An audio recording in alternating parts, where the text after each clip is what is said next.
أعوذ بالله من الشيطان الرجيم. بسم الله الرحمن الرحيم.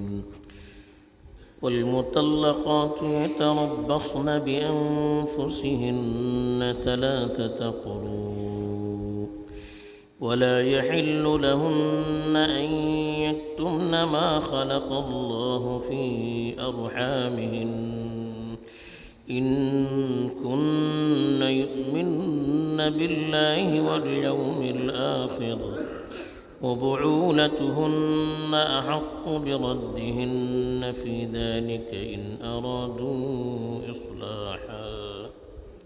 الحمد لله رب العالمين والعاقبة للمتقين، الصلاة والسلام على سيد المرسلين خاتم النبيين محمد وعلى آله وصحبه أجمعين. أما بعد،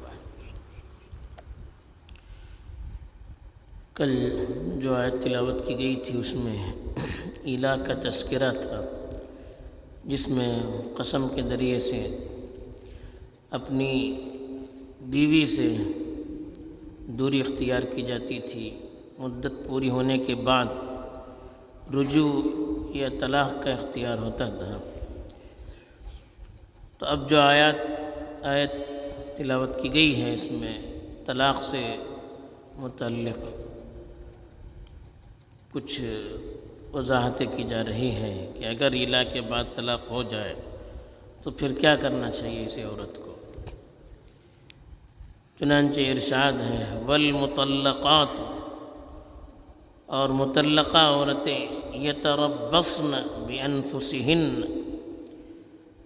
اپنے آپ سے انتظار کرتی رہیں گی یا اپنے آپ کو روکی رہیں گی 3 قروء، 3 قروء.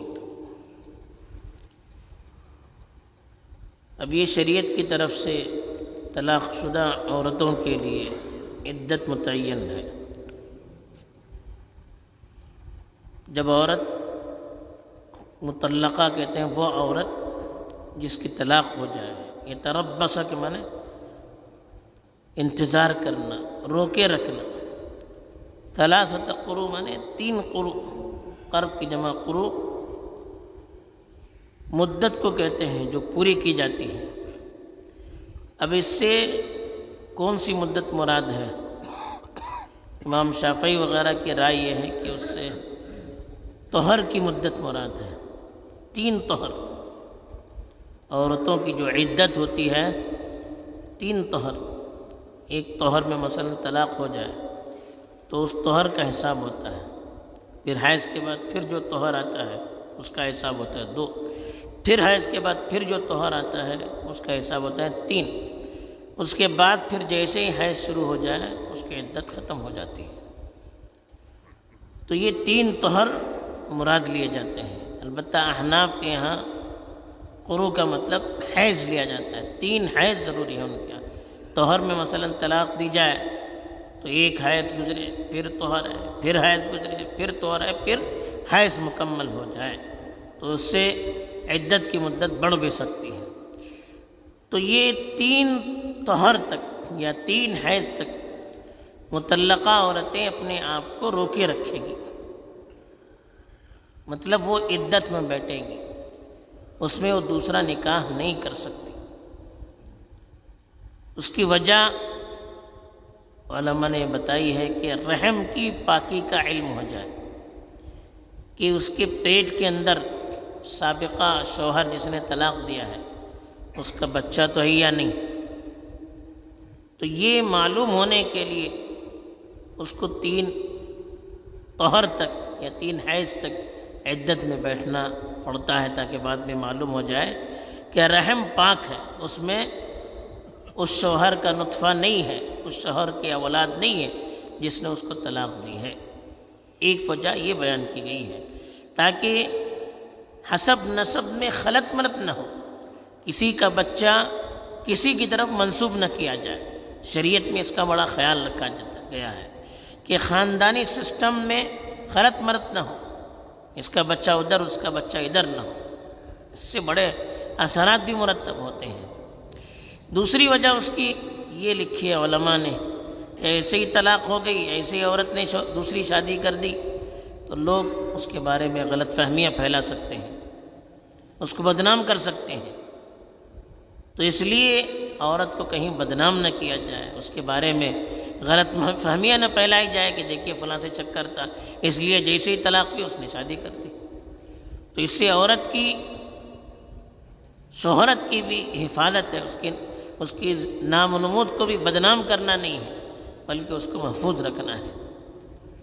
اور تیسری وجہ علماء نے اس کی یہ بھی بیان کی ہے کہ ایک طلاق کے بعد عدت میں بیٹھے گی تو اس کو کچھ غور کرنے کا موقع ملے گا۔ ہوتا ہے بعض مرتبہ جذبات میں طلاق ہو جاتی ہے، اب عدت میں بیٹھے گی تو شوہر ہی کے گھر میں اگر وہ رہتی ہے وہیں پر عدت بیٹھنے کا حکم ہے۔ اب وہاں رہے گی تو شوہر کے دل میں بھی ممکن ہے کہ نرم رویہ پیدا ہو جائے، جذبات پیدا ہو جائے، عورت کو بھی نظر ثانی کا موقع مل جائے، اس کے دل میں بھی کچھ اچھے جذبات پیدا ہو جائے، تو اس سے آپس میں ملنے کی امید ہوتی ہے، تو اس لیے اس کو عدت میں بیٹھنے کا حکم دیا گیا ہے۔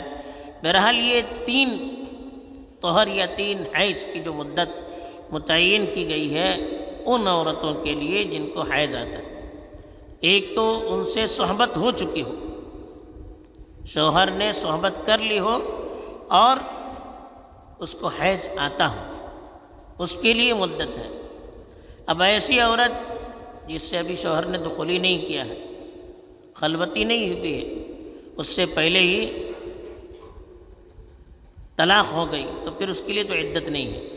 وَإِن طَلَّقْتُمُوهُنَّ مِن قَبْلِ أَن تَمَسُّوهُنَّ فَمَا لَكُمْ عَلَيْهِنَّ مِنْ عِدَّةٍ تَعْتَدُّونَهَا، اگر ان کو چھونے سے پہلے، ان سے خلوت اختیار کرنے سے پہلے ان کو طلاق دے دیا تم نے، تو پھر تمہارے لیے ان کی کوئی عدت نہیں ہے، اس لیے کہ جو مقصد تھا کہ رحم پاک ہے یا نہیں، صاف ہے یا نہیں، اس کو دیکھا جائے، تو پھر یہاں پر اس کی ضرورت نہیں ہے، اس لیے اس کو عدت نہیں ہوتی ہے۔